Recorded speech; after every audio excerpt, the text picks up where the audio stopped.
Welcome all, welcome all. It's podcast to podcaster. We're picking each other's brains tonight, and who better than Spill Your Guts creator and indie filmmaker Kevin Lane. Welcome. Hey there, how are you? I cannot complain. I'm your host Sully, and I'll be moderating this interview. So, once again, you've been all over the map. We're here to just let you talk about some of your life story, as well as give some tips and tricks on shooting the shit. Well, my brain is ready for picking. We'll try not to put it in the oven or deep fry it, but we'll see. So we got some questions from other celebs. That's right. We got podcaster Cam Scott. He was made aware of your relationship to George Romero, and he wondered if you ever heard about the proposed Living Dead films that were in the works before his passing. Yes, I was very aware. George had quite a few different projects. He was sort of in various stages of development or just sort of that he was picking away at before he passed away. And George was always very generous that way. He would say, yeah, I'm working on this thing. It's another zombie thing. You want to check it out? And he would give me a script, and I would take it home and read it. And then he would go, now, what did you think of this part? And it was interesting to me that George, who is this, legendary, iconic filmmaker, to my mind, and I don't remember now if it was Scorsese that said it, but I remember Scorsese saying just not long before George died, pretty sure it was Scorsese, that he called George one of the last great American filmmakers, because Ooh. there's something so divisibly American about George's films and what they had to say. And even though George worked with a lot of European guys, his films always had a lot to say about the American identity. And I always thought they were and his films were very political as well. Oh, totally. I always think it's kind of a mixed blessing on some level that George isn't around today, because what's going on politically these days, he would lose his mind. Yeah. But yes, there was a couple different things that I read. I don't know how much I can say about some of those things. One of them I remember was sort of a road movie about one gal who was on a motorcycle and one zombie pursuing her kind of endlessly. And it was them trapped in this. It was a very kind of, it had a strong comedic vibe to it. There was a very unique script for George, and he was pretty excited about that. I never read anything like the one that Brad Anderson's been announced as that he's doing, that George's partner when he passed away is involved with, and I can't even remember what it's called. They've announced it recently, but Brad Anderson is the director they brought in, and it was something George had been working on. I never read that, so I don't know what that is. I knew about the book that came out a couple years back. I had read a bit of that. Yeah, I think his son published a comic or something. Well, no, there was a book that George was writing. I think it's just called The Living Dead. I think that was just the title. It was a novel, like a full-length novel, and it came out a couple years ago. I can't remember now who finished it up when he died, but it was great. And George had worked on that for quite some time. Nice. So there was quite a bit of stuff that he was working with me on a script. It was a horror western. George loved westerns, so and it was finished, and then George was the producer of the film, and so we had casted and everything. Greg Nicotero was brought on to do the Lovely. effects. Yeah, I went and cast. Lance Henriksen was the lead actor in it. Dee Wallace was playing his wife. Jeffrey Combs was playing his deputy. We had a killer cast. And And you described him as a mentor, Mr. Romero. yeah, oh yeah, yeah. He was, and a good friend. He was George was a very. There's a fellow named Chris Alexander that he was the editor of Fangoria magazine. He's just all around kind of horror genre guru. He's interviewed everybody, and he was very close with George. And we often talk about how the interesting thing once you got to know George was like there was zero pretension to George Romero. He was just such an easy guy to be around. Lovely. And very generous. Yeah, just always willing to, you know, once you kind of got in with George, he was a very loyal guy. He would do whatever he could to help you. I remember like when I was trying to get a film made and we're having a lot of trouble finding financing and stuff, he agreed to let me put his name over the title to help bring in some money and things like that. Oh, So how about that? yeah, that's the kind of guy that George was. He was, and you know, it was crazy because him and Carpenter were my two favorite directors as a young guy, and still are two of my favorite directors. But and having gotten to know George very well and John not quite as well, but I got to know John a fair bit, and they're both great guys, lovely people. Lovely. All right. Well, so we got another question, and this comes from Reverend Entertainment, which provides all your Blu-ray wants and needs, primarily for Paramount Home Entertainment and Shout Factory. We got Justin Beam. My good friend Justin Beam. Yes. His question's pretty simple. How do you keep being awesome? Well, that's a good question. How do I keep being awesome? I think, you know what it is? I think when you are, and Justin knows all about this, when you're talking about stuff that you love, it's really easy to seem excited because you always are. And so whenever I have a guest on the show, and this is part of what goes into the selection of choosing a guest on the show, it's always someone I'm excited to talk to. So, so for me early on, when I started the show, I think I was much more concerned with like, well, traditionally when you're doing interviews, it has to be, you have to keep it all about the guest. But the more I did it, and the more I found that it's something McGarris talks about when you're talking with people, is maintaining a tone where it's more conversational than a formal interview, and you tend to actually get people get more comfortable and they open up more and they give it doesn't feel scripted.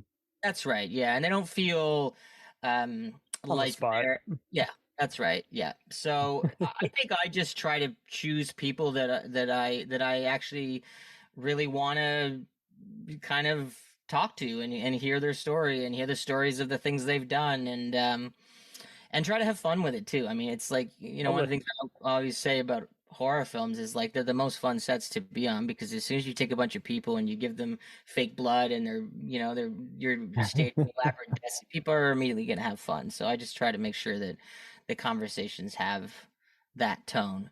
And then, I learned from some great guys like Chris Alexander and Justin Beam, guys whose interviews and content I was a big fan of. The best way to crack a nut sometimes is just like to be yourself and make sure that let people see what a fan of them you are, and not worry about like, oh my God, am I going to come across as some fanboy? As long as you're professional, it's fine if they know that you're a fan of them. So they pass the torch in the interview section. Perfect. All right, I got to take someone out of the oven real fast, and I'll be right back. No matter how I try to link this up, where are these questions coming from? Oh, I asked them on Facebook. I was just like a private message. I was like, oh, okay. Here's some questions. I know you guys have seen or listened to these guys. What would you think? Great. Perfect. I appreciate personally your blunt style in the interviews that you've done on Spill Your Guts podcast.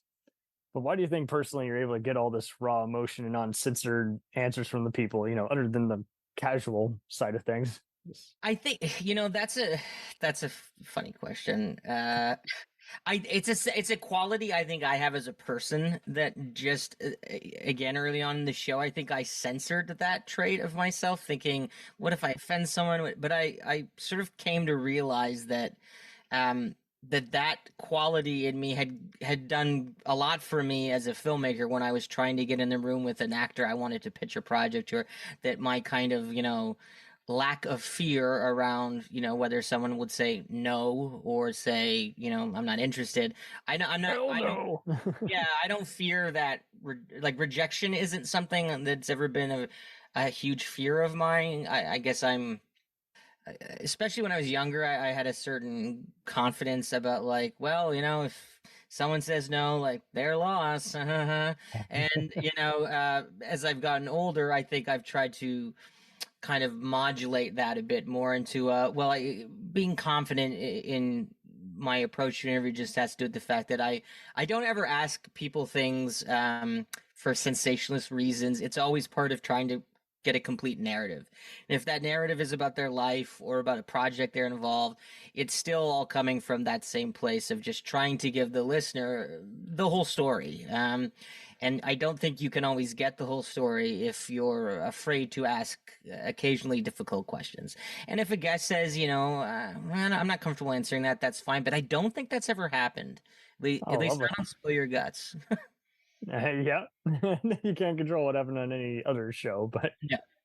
there you can say, hey, I asked everything you wanted to know. Yeah, like I've had interviews that where people have definitely gotten into some difficult parts in their lives, and whether it's loss or addiction or whatever, and I also think that artists by their very nature help what part of what can help them process difficult things in their life is to explore that creatively, and sometimes that can be in the context of an interview. So Lovely, lovely, lovely, man. Fearlessness, it's a thing. it is, yeah. I mean, sometimes you have an interview where you can tell the person is guarded, or that you can tell that it's going to take longer to get them into a comfortable space, and then it just becomes a thing of making sure that they're clear that that they're in a safe space, that I won't ask them anything. And I've done that. I've had questions where I was like, what, I'm not going to ask this because I think it's going to upset them or make them uncomfortable. So It sounded good, but now they just yeah. said one statement that now would probably make me want to Well, retract that's that. the thing. Like, and Justin Beam is someone who I've talked with about this. That thing of where the interview process. If you just drop a bunch of questions and then you just dive in and you don't know how to pivot or sort of be sort of spry about how moving with the flow of an interview or of a conversation, if someone steers it down a different path and you're like, no, wait a minute, I wanted to talk about this, you can kill it. You can just, that person will pull back, because you're like, at that point they start thinking, you're not really listening to me, you just have a preset map here that you want me to follow. Yep. And people don't talk that way. So if you try to do that, I think you can sort of irrevocably put up a roadblock between you and that guest. Yep. It does stink, especially if they still kind of insist. Oh, I want to know this. I'm like, yeah, Well, but I've do heard you that on really? other interviews, right? Where a person's like asking something and you can hear the guests actually creeping into their voice of like, I don't want to go this route, or I don't want to talk about this anymore, or I've said as much as I want to about that subject. But I think sometimes that has to do with an interviewer having an idea of what they want to hear, and then when they don't get it, they're still obsessing over like, but I wanted it to be said like this, or I wanted it to go this way, and when it doesn't, they keep going. And to me, that's the kiss of death. You might as well just wrap it up. Mm-hmm. It's almost as bad as the endless uhs and ohs and. Well, it's funny because one of the things you notice when you start a podcast and then you start being invited into other people's podcasts is how many podcasts exist. And I'm not trying to disparage anyone, but there's a lot of podcasts that I think exist just because someone wants to sort of they want to be the center of attention, and though they have guests on, they're constantly trying to make it about them. And so I've been a guest on shows like that myself, where I'm like, I feel like I'm just your audience. Like we're not really talking. This is not a discussion. You just keep bringing it back to you. Or I'm here because I'm the first one who responded to your question on social media. Something along those lines. Yeah, and I think the enemy of depending on the format of a show, right? I mean, there's those shows that are just kind of cinema bros that just like yak about what they think about movies, and some of those shows are fun. And if the people talking are interesting, then that's great. But if the premise of your show is that you're it's an interview space, an interview show, the audience isn't there to hear all about what you think. They want to hear what your guest thinks. So. Some of them are good storytellers, but some of them go on way too long with the "What have you been up to?" I'm like, okay, yeah, 20 minutes, and I'm waiting for the show to what start. I like is an immediate like for me is where I'm just like done is like if I'm listening to a podcast and it's like it's just all kind of like inside jokes and like cackling about people just laughing a lot. And I'm just like, this is so boring. This is like sitting in a bar, eavesdropping on a table. Like, this is not fun. And Yeah, maybe that is to someone else, but not to me. it's annoying. Yeah. So what are some of your other favorite movies, and which ones have really freaked you out for years? I know you mentioned The Fog and The Descent, but are there any other Yeah. particular ones like this is top five? You must see to be in my collective. Like of all time? Yeah, you would recommend to anyone if it's not scary. Okay. Just you feel I would like recommend it it. has wonderful art direction and dark Okay, so not visuals. necessarily horror. Well, just mainly keep it horror, but like just a genre best. Like you're just like this is a must see. Yeah, I mean, to me, look, there's the very obvious ones like The Exorcist, Halloween, Dawn of the Dead, and Night of the Living Dead are both masterpieces. Day of the Dead is too. That initial Romero trilogy, I think, is damn near flawless. Um, Evil Dead, Dead is a recurring theme here. But getting a little more obscure, I think it's not even really obscure, but Night of the Hunter, I think, is a masterpiece. The Oh, Joss Whedon film. Mitchum. Yeah, yeah, I think it's brilliant. It's an incredible movie. It has a wonderful, I mean, beyond how entirely terrifying Mitchum is in that movie, there's this wonderful twisted fairy tale, Aesop's fably quality to that movie. These kids in this world that feels artificial, like when you realize how they did it all on sets, and they don't even always look realistic. The sets and all of it works together to create this kind of hazy nightmare fuel kind of movie that I've watched many times and always find something new in it to kind of go, oh wow, that's so fucking cool, and sort of study. And pardon my French. Pet Cemetery, the Mary Lambert film, I think is as a kid just killed me, and I love the book, the King book too. But there's something to me, even though I know as an adult now when I watch that movie, there's certain things about it that maybe haven't necessarily aged as well. But I still think there's just a raw, terrifying quality to that tale that King wrote, and that the film to a great degree, in my opinion, captures. I love the Puppet Master movies because I just think they have one wonderful sense of fun and fantasy and magic to them. There's even though some of them have nudity and stuff, there's still a kind of an innocent quality to them. The puppets are so endearing.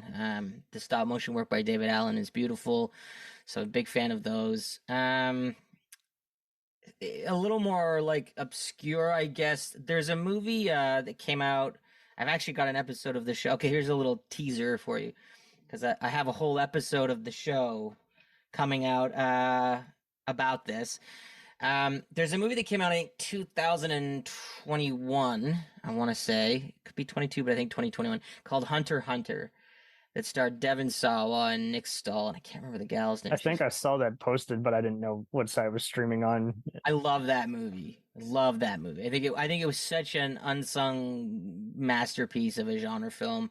The director Sean Linden is Oh, I did hear about it. Camille Sullivan and these other yes, Canadian actors. Yeah, I've been meaning to yeah, watch it. incredible. It's really brilliant film. Really, it's actually scary. It's really smart.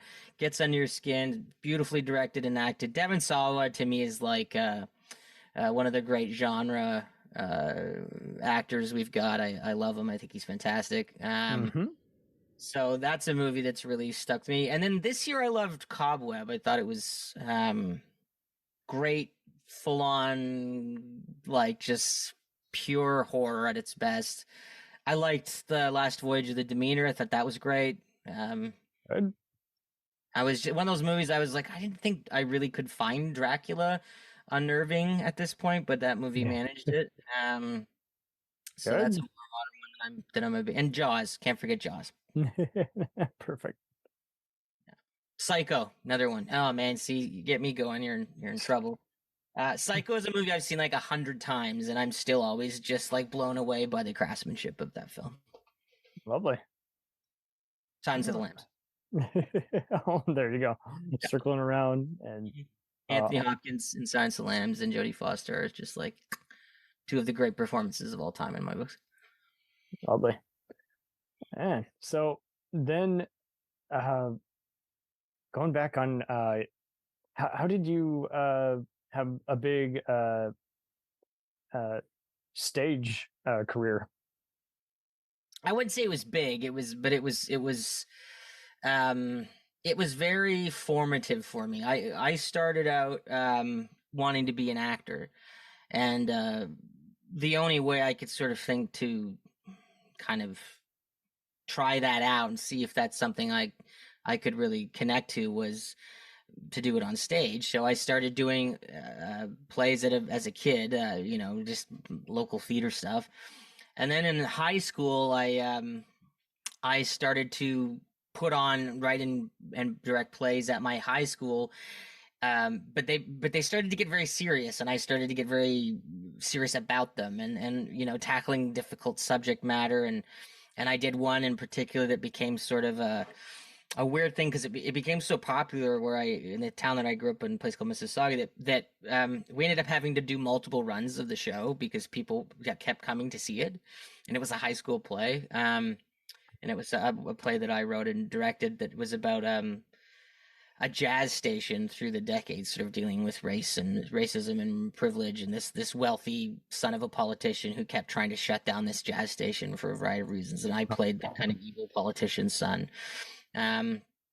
So stuff like that, where I learned, the basics of directing, even if it was on stage. It's how to talk to actors. I learned when it came to writing, kind of a better sense of what works and what doesn't in terms of internalizing certain things and what things need to be said out loud. And They don't tell you how to direct, you don't tell them how to act, but you give yeah, suggestions. that's right. And that's where I also came to realize that I actually wanted to be a director and not an actor, because I kept every time I was on stage, I felt like the perspective was wrong. I was like, I want to be outside of the story, and now I'm in it, and I don't. This isn't where I want to be. I want to be. I want to put the pieces in motion and watch them go.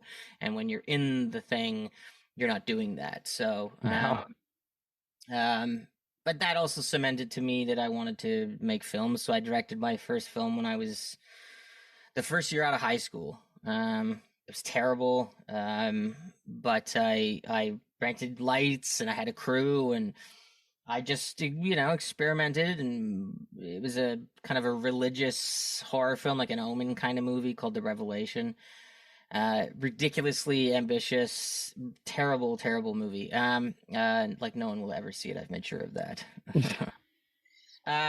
But you do stuff like that early on to learn, because I had friends who went to film school, and I didn't want to do that. I didn't. I'm not really a person who ever did so well in a classroom environment. I needed to try things and experiment and just fail and then go, oh, okay, that doesn't work. And I made a short when I was in my early 20s that did well. I actually got a distributor out of LA. I took it to the American film market. Short films never get distribution. This one did, and I actually made money off of it, which was very not typical of a short film. And Right? it was like, it was like a ghost movie. It was called The Somnambulist. And that's kind of when I kind of started to realize how distribution worked, and around that time I started getting into a relationship with Anchor Bay. They no longer exist, but they used to put out a lot of the great horror content. And that's sort of how my career in film began, was just by just like picking up. And I had a great mentor, a guy named Greg Williams, who worked at a company called William F. White, which is where everyone in Toronto rents their lighting and grip from. So he got me on sets, and I got to hang out with Gus Van Zandt and some big people and pick their Oh, brain. damn.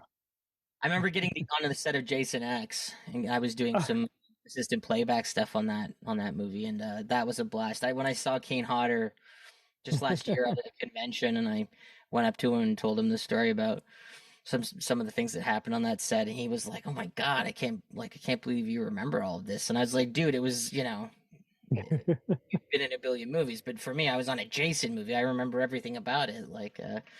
And Kane was a great guy to just watch. I remember there was a great moment on the set of Jason X where the director who was a lovely guy. Unfortunately, he's no longer with us, but he was trying to get a shot of Jim Isaac was his name, and he was trying to get a shot of Jason. It was just like a quick pickup shot of Jason coming through a hallway, and the timing of the shot with the camera move wasn't working the way that Jim wanted. So Jim said to Kane, "Can you maybe just move a little faster?" And Kane was like, "What do you mean?" Like, and he was like, not. And Kane was like, "Are you asking me to run?" And he was like, "Not like a full on run, but yeah, like kind of just sort of speed walk maybe through it." And Kane, like in the most deadpan serious face, looked at Jim and went, "Jason doesn't run." And I loved that because it was like Kane took that role so seriously. And I thought that was pretty great. Someone's got to do it. Yeah, right. And so just getting all kinds of opinions, and at the same time, it's just like, what are we doing here, guys? Well, Kane had such a strong idea of like the rules of how you portrayed Jason Voorhees, and I think he felt that he had to safeguard that. There was just certain things that Jason does not do canonologically, in terms of the Friday 13th world. Jason doesn't run, so Kane was, refused to do those things. He was just like, nope, that's not the character. Robert Englund, all the great guys like that Bruce Campbell, like they all have sort of stories of like, for Bruce, it was like most of the time he was working with Raimi, and so, they both understood the rules of that character. But I think for Robert and Kane, it was like they had a different director most of the time, and so it was they were the consistent thing, not the filmmaker. So we'll return after these messages. Hey, it's Brent Pope, the host of Breakfast with Brent Pope. You've seen me on some of your favorite TV shows saying things like, "Give it up, Jimmy. You got to sink this putt to win." On Breakfast with Brent Pope, I sit down with guests from the entertainment world, and we do it all over breakfast. Or should I say Brentfast? Every week on Brentfast, you get inside Hollywood info and tips, great breakfast recs and foodie debates. Most of all, you get the most delightful 30 minutes of your week. So dig in. It's Brentfast time. Listen at Brentfast.com, Apple Podcasts, or wherever fine podcasts are found. Do you ever find yourself thinking about who would win in a fight between Goku and Superman? Hi, I'm James Gavsey, and on the Who Would Win show, me and my co-host Ray ignore anything important happening in the outside world and debate fictional battles between characters from comics, movies, and video games. We got a new show every week, and almost always am I the winner. Yeah, not true, Ray. In the past, we've discussed such matches as Captain America versus Darth Vader, Solid Snake versus the Iron Giant, classic matchups like RoboCop versus Terminator, and even the Muppets versus Sesame Street. That one was crazy. So if you're a fan of geek culture and love a spirited debate, check out the Who Would Win show wherever you get your podcasts, or check us out at whowouldwinshow.com. Zoinks. And how did you get to know Stuart Gordon again? I know he was a playwright, but was it on the theater scene or elsewhere? No, I got to know Stuart. That's a funny story. Stuart was a director that I was Reanimator was a movie I saw at a pretty young age that I just adored. I thought it had this incredible alchemy of humor and horror and just the right doses that's I find so impossibly difficult to pull off, and Stuart did it. And then as I got more into the Stuart Gordon universe and saw his films and just loved them all, he became someone I was a huge fan of. So when I was going out to LA for a business trip, I was like, I want to try and see. The way I got to meet most of the people that I met that were well-known people was I would just sort of find some way to track them down and contact them and say, hey, I'm working on this or that, and I would love to pick your brain about it. And the thing about that was that most of the time they would say, sure.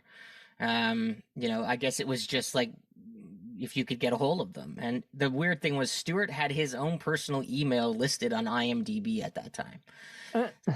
I was like, it can't really be him. This is probably bullshit or whatever. But I emailed him, and he got back to me and said, sure, why don't we meet up when you're in LA?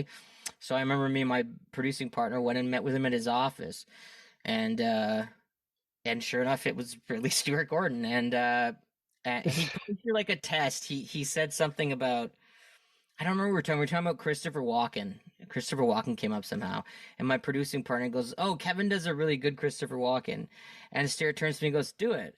And I was like, Oh no. I was like, I'm way too nervous to start doing a Christopher Walken impression for you. And this is before the cowbell shit, and everybody was doing a Walken impression. I think the only person who was doing it at that time was like, I don't know, who was it who did on SNL in those early days? Anyway, so I finally like got coaxed into doing it for him, and he kind of sat back and he was like, "Yeah, that is good," and it kind of broke the ice, and I gave him a script on a thing I was working on, so would love to know what you think. And he a few days later he called me and said, "Let's grab a coffee and I'll tell you what I think." And he didn't like it, and he went through why, and it was really helpful, and it was kind of the beginning of a friendship, because after that he ended up helping me on a few. His wife, Carolyn Gordon, was my did all the craft service for me on several projects I'd shot Shit. in Hollywood, and his AD, Scott Senechill, brilliant AD, became my AD on several things I did in Los Angeles. So, Hey, pay yeah, off. yeah, Stuart was a really, really lovely, great guy with a wonderful sense of humor. Really, he loved to just chat movies and talk about old horror films and Vincent Price movies and stuff. And then we talked about theater and we talked about book. He was just a really fun, kind of giddy person when it came to film and just the things that interested him. He was a great guy. How about it? It's not every day you can say that. And no, it was cool, and like I got to meet people like Jeff Combs, who became a friend and stuff through Stewart, and I remember going to an event with Stewart and Jeffrey Combs and Toby Hooper. Joe Dante was there. It was for a screening of a movie William Malone did, and like all these, it was like a horror boys club. Like all of the guys were there, and I got to just like go and hang out with them and just get to know them all. And Toby was the first time I met Toby, and he was just he's a teddy bear. He was the nicest guy. Now, unfortunately, not all those guys are with us anymore, but it was a good time in my life in terms of having great mentors around me and getting to meet some of my sort of genre heroes.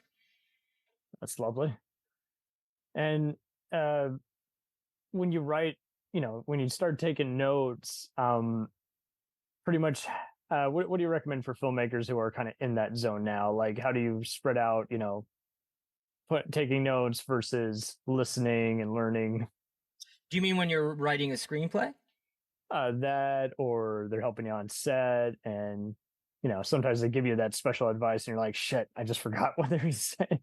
Right. Yeah. I mean, I think it's really important early in your career to be curious. And curiosity is a funny thing in that there's all these stupid expressions like curiosity killed the cat, and I can't think of a dumber instinct to kill in a young person than curiosity, because it's how you learn and how you get better is by asking. How you when you start asking questions, going, now why does that work that way, and if you had done it like this, what would happen then? That's how you learn. So if you don't ask questions, and I think it's important, if you get the opportunity to meet someone that you admire who has skills that you think you could learn from, try your best not to be intimidated by them. Try to it's great to recognize their accomplishments, but if you just go, oh my God, I loved this and I love that and I love that, those aren't questions. Those, and the person go, thank you, but there's nowhere to go with that. So Right. I think sometimes it's important too, if you think you're gonna maybe have access to someone that you want to know things from, write it out. Not that you take it out when they're there and go, okay, so there's, but write it out for yourself and go over it a few times. Feel, these are the things I want to know. There's something in the process of putting things down that helps burn it into your head a little bit better. So that was a trick I would use sometimes. But I think the key is early on, be curious. You ask questions. If you don't understand something, I find the film business is an industry where most people in it are they feel a sense of duty to pass things on, and they feel a keen sense of wanting to share their journey with you. And if you don't ask, you don't know what kind of pearls you. Yeah. So a lot of stuff going out the window, and it's like, yeah, you kind of want to know this.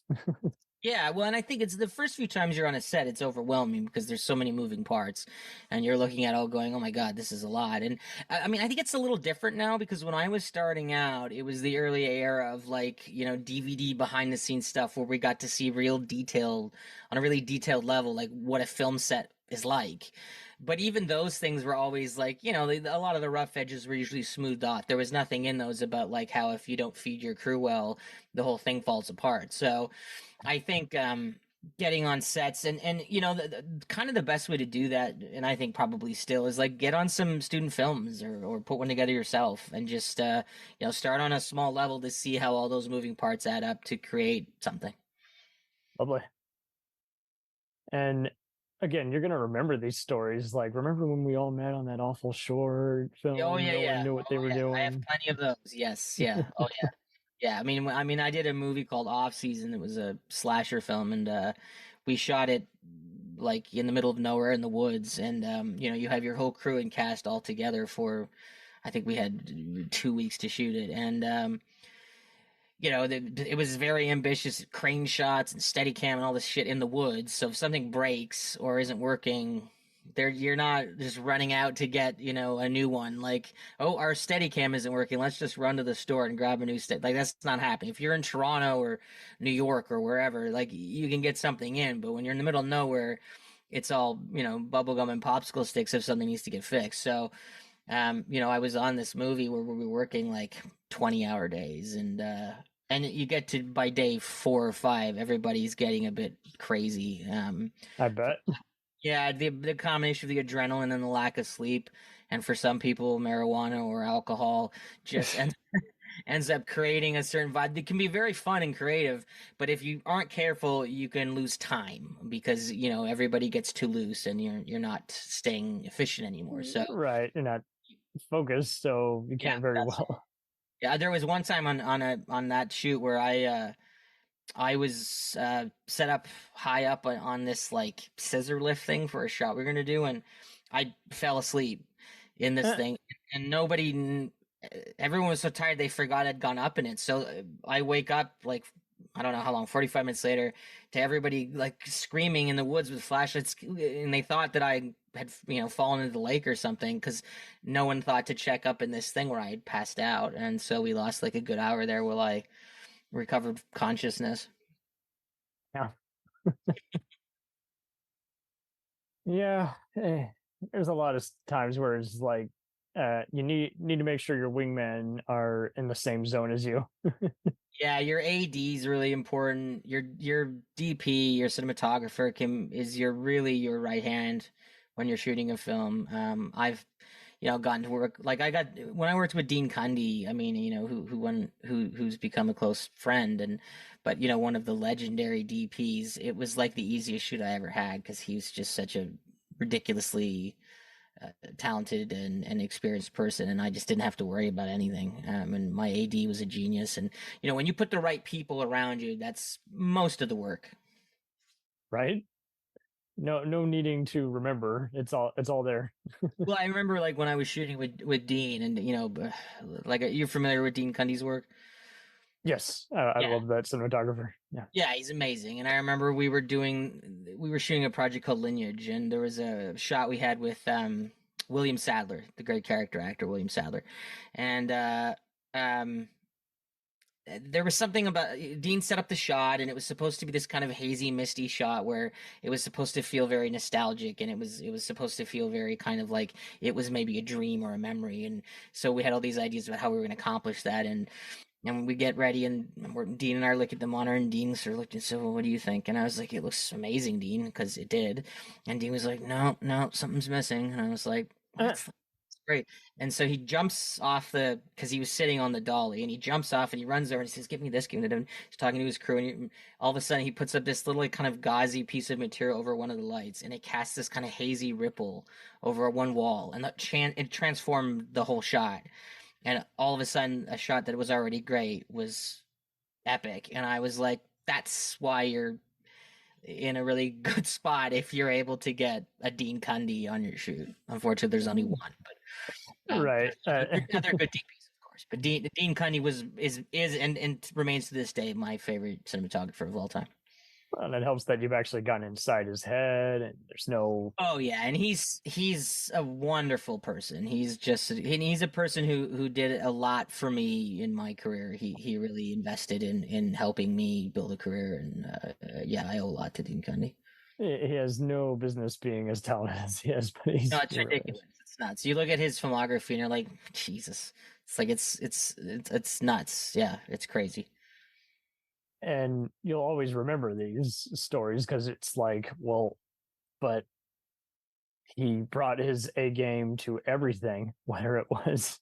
Well, this is it. Like, I used to have a thing with Dean to sort of like to help keep myself from losing like my composure about how excited I was to work with him. Where like I would say something, you know, about something I wanted to do with a shot, and Dean would go, well, maybe, you know, do you think that we should try it like this? And I would kind of jokingly go, okay, you're the Oscar nominee, not me. Like, you know, this isn't Jurassic Park, Dean. Like, I would sort of make jokes about, you know, what an iconic person he is, and he'd kind of be like, shut up, and like, you know, it was, I think, a way for me to kind of alleviate the pressure of myself, of me feeling like I'm an unknown young filmmaker. You're a legend in your industry. What are you doing here? Like, but you know, What the hell can I do for you? yeah, you know, but it's that thing of, you know, if you're fortunate enough to have someone of that nature that you admire sign up to work with you, you know, get out of your own way of like, why would you want to work with me? Like, that kind of modesty isn't very helpful. So you kind of have to just get rid of that. Yeah. As long as no one's being a smart ass, I think everyone will get along. But I know what you mean. There's days where it's like, well, shit, what do we do? Well, like, because if you start getting into that, you can actually kind of get in your own way, right? Like oh, well, why would you want to work on this? It's like the people that work with you want to see some confidence in the person at the helm, and as the director, you're at the helm of this thing. So, you know, if you're just like, oh, I'm so glad you're here, like, thank you so much. Why would you want to work with me? Like, that doesn't instill much confidence. So, you can feel that. And for me, the way to deal with that, to diffuse that, was to sort of joke about it. But you have to be careful not to sort of get too caught up in that, because like, you know, I remember I was shooting a shot, but it was Tom Atkins and Bill Sadler, and Dee Wallace was in the next shot, and she was waiting, and I was looking, and then Dean Cundy was shooting Tom, who he shot The Fog with and Halloween and all these things with, and I was like, this is crazy that these people are all here on my shoot. But then I felt very proud, because it was like, well, I worked for this. You know, it's none of these people didn't just show up here by happenstance. I worked hard to get here, and so you have to kind of be able to step back and acknowledge your own hard work. Yep, you got to own it and be proud of it. I get annoyed when I see people just disowning stuff they worked on. It's like, come on, you know, Yeah. How much of that is you never were fond of it, but it was just a job versus. Well, and there are some filmmakers who are really hard on themselves, and you know, in some cases that's sort of almost endearing. I mean, when I hear Fincher sometimes talking about his own work, it's like, you know, I think he's just that way. And but you know, as long as it's sincere, false modesty is sort of annoying. Yeah, it can be at times. It's just like, well, what would you do differently? Well, especially when it's someone who did something where you can tell that they know that it's good, and they know that everyone else knows it's good. It's like, why are you doing that? Why are you surrendering? Yeah, totally. It was good enough. You know, I get it. Sometimes it can be kind of ego. I don't know why everyone hates it. And it's just like, well, just they don't look at it. Distance yourself. I think it's funny. You look at someone like Carpenter, who had so many movies that have now taken on the status of being iconic or classics, but many of them at the time of release bombed or didn't do well. And John kind of always jokes about that. He was like, well, no one ever likes my movies when they first come out, and then years later these movies all of a sudden people sort of get them, and they go, oh wow, that movie actually was brilliant. Like The Thing, which is like an iconic classic, when it came out it tanked, and no critics liked it, and it was a terribly received movie, and now it's iconic. So it's you have to kind of, you make the thing and you hope that people will connect with it, but once it's done, you have to step back as well, and just, now it's done, and what happens after that, to some degree, is out of your hands, I think. There's no point in trying to predict it either. It's like, well, No, I mean that happens all the time. You hear about some movie and everyone's going, "Oh, that's going to be a huge hit," and then it's not. So it's I remember before it was released that new Flash movie this summer. Like, this is the best superhero movie yet, and all this stuff, and then it tanked. It died a horrible death. So it's like it's really and on the same token, like who predicted that Barbie was going to be like this breakaway runaway train of success that it was? So. It's really impossible to know this stuff. It's like if everyone who thinks they know anything doesn't know anything. So you kind of also have to, I used to laugh because Romero would sort of joke about how when he would deal with studio execs, how he would sort of, I think George had a very difficult time cooperating with studio execs because they ask ridiculous compromises of filmmakers just to prove that they're the boss. And George was not good with that. It pissed him off endlessly. So, he had a lot of funny anecdotes about being in the room with studio execs and just being like, "Oh, forget it. This won't work. Never mind." Like, I've talked to filmmakers who are best known for infamous material, and it's pretty much the same story each and every time where you're just like, yeah, either way they kind of lose because they put their name is one of the first titles everyone sees, so they're instantly blamed. Yeah, no, of course. Yeah. I mean, it's interesting, right? When a movie, I don't know if it's as much like this now, but it used to be a sort of a thing where when the movie did really well, a lot of the time the credit went to the actors. And if a movie tanked, the director got blamed. And I think that's changed a bit now. I think people are more acutely aware of what a director does and what the actors do. And we do know that one bad performance in the wrong role can sink a movie. So, but it is still kind of like that. But I think directors have become much more celebrated than they used to be, and I think people are much more aware of what their job is. I think that balance is a little off. I think writers don't get enough credit. I don't think DPs get enough credit. I don't think ADs get enough credit. But they really don't.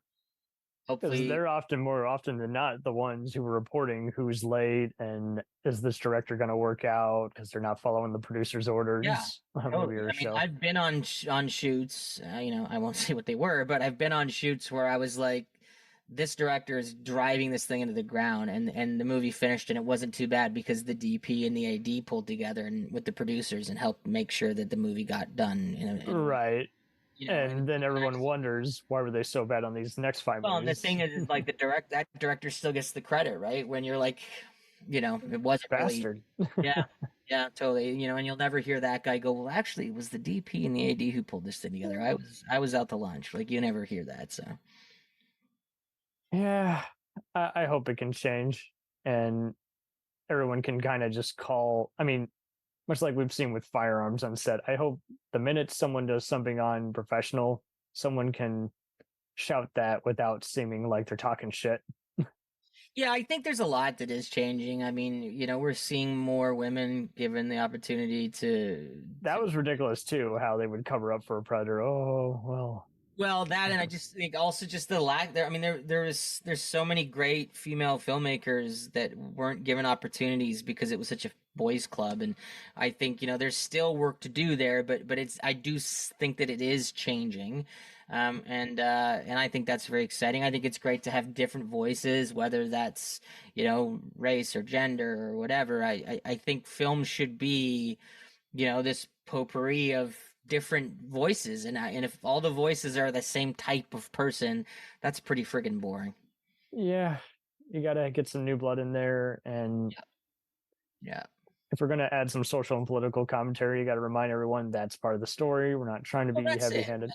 Yeah, I mean that's why, like, it's funny. I see like Martin Scorsese will say something about the new Marvel movie, and then people go like, "Why is Scorsese being an old grouch? Like, just be quiet." And I'm just like, well, of course Martin Scorsese doesn't get these movies because it's a completely alien way to make movies than the way he ever has.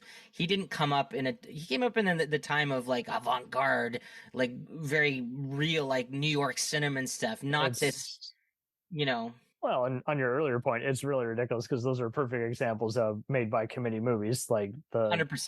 director attached I'm to not it. a superhero movie guy. Like my favorite Not a- super movies are like the Burton ones, where it's like they're wonderfully Burton-esque superhero movies. Like I always loved in Batman Returns that he just made up a villain with the walk-in character. There you go. Were you They ever would into never. Blade?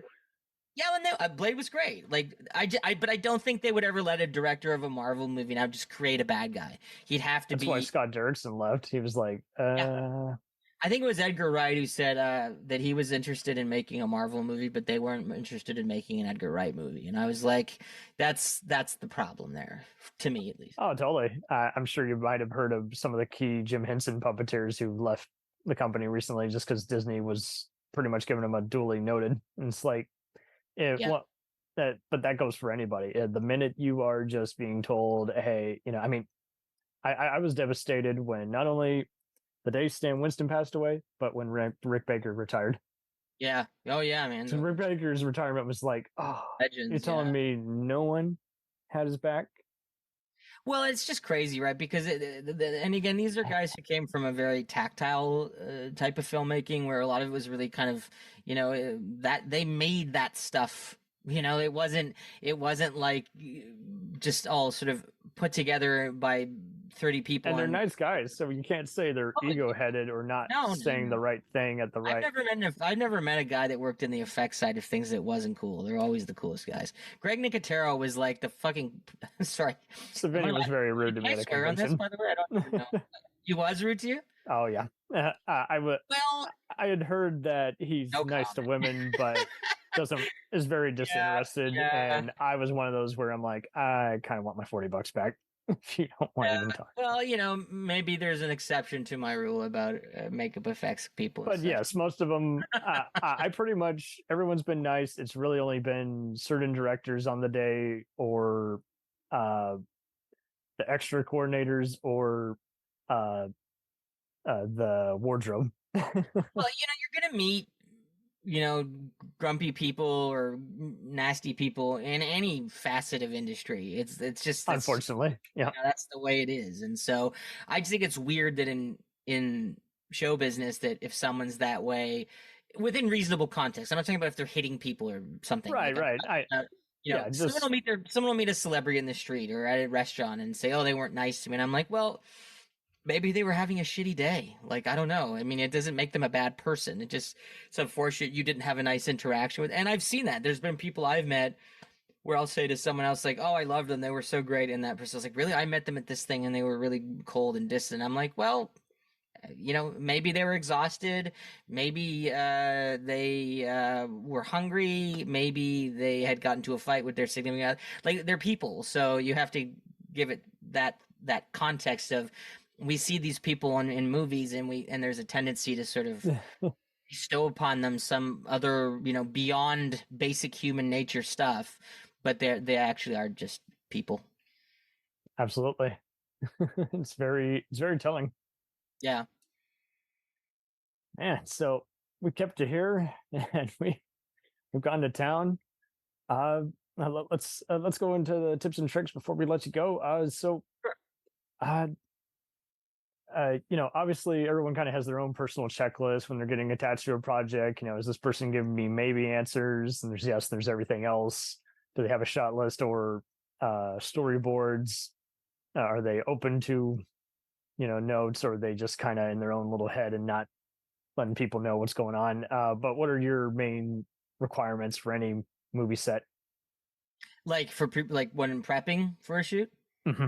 And you're just making sure they're serious versus going to. Yeah, I mean, I think pre-production meetings are really crucial, where you sit down with your team and you're figuring out your days and your schedule is crucial. So having a good AD, again, super important, because a bad schedule can kill a production really quickly. I think shot lists depends on what you're shooting. I mean, it depends on what it is. Some directors can't function without them. Some don't use them at all. Some use them, for a complicated sequence, but not for others. I'm kind of in the middle. I'll do them for something that's complex, where I have a lot of coverage to get because I have a very specific. But I think if you get handcuffed to a shot list, sometimes you could miss out on things that the actors might be bringing to the table that you hadn't accounted for, or an idea that, anyone can have a good idea. So listening to anyone in your crew or on your team that has one is always wise, because they might come up with something that you didn't think of that works out great. So, shot lists, it's storyboards. Like, I only ever use if it's a complicated effect sequence. Where you don't really have the luxury of doing many takes, because it's, a shot script where you're at least describing. If you have a stunt, or if there's a lot of gore effects and it's like, well, every time we do this, it's going to cost us a bunch of money and time to reset it. Like, it's an hour every time we have to reset this effect. A shot list or a storyboard is smart, because that way your whole team knows exactly what you're doing. But otherwise, I think it's good to be kind of nimble and be ready to, because if you get into I've seen directors do this. You get into a situation where you don't have as much time as you thought you were going to have. In fact, that's almost always the case. And you're going, well, what am I going to do? I need these 5 shots, and your AD's going, we've got time for 2 of them. And if you can't pivot and adjust and improvise, you're in trouble. So I think not being rigid in that way is always smart. And listen, like, I think the biggest one is listen to your team. Like, your AD and your DP and your production manager, these people, if you get good ones, have a lot to offer. So if you get hung up on it, everything's got to be my way, like, you're an idiot. Yep.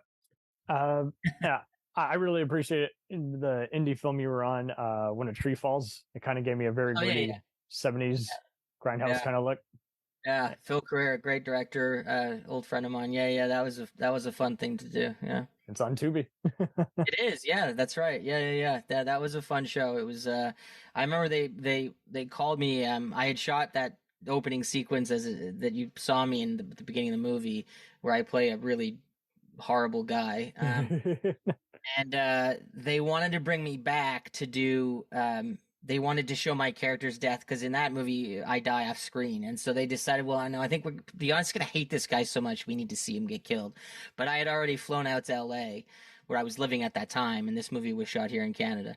And they said, we need you to come back. We want to show this. And I was like, well, how do you want to do it? And they're like, we're gonna have this thing where you're gonna be hanging from a tree, and I was like, nope. And the director was like, what? Why? And I was like, I know how miserable and uncomfortable that will be physically. I don't want to do it. I was already at that point where, like, acting to me at that point had become a thing where, like, it was, I only did it in that scenario because it was a friend of mine's project, and he really wanted me to do that role. I'm not sure what that means based on who that character was, but anyway. There was plenty of other off-screen deaths, so it really wouldn't have been needed. Yeah, and it was just the thing where I was like, I'm not going to fly back from LA to, like, sit in because it was like winter, and I was like, this is going to be so unpleasant, and I was just like, I don't want to do it. Like, so I didn't. But I can't blame you. Was it was a cool little movie. I was happy with it when I saw the finished project. Hey, once again, stick to your guns. That's what we're learning here. Yep. There's a theme. If only just so you don't end up freezing your ass off in the middle of winter, hanging from a tree. Yeah. Big ass tree. Yeah, don't want that. All right. So once again, it was a delight here, and you be safe out there. Thank you so much, man. This was a lot of fun. Appreciate it. Godspeed. You good. Bye-bye.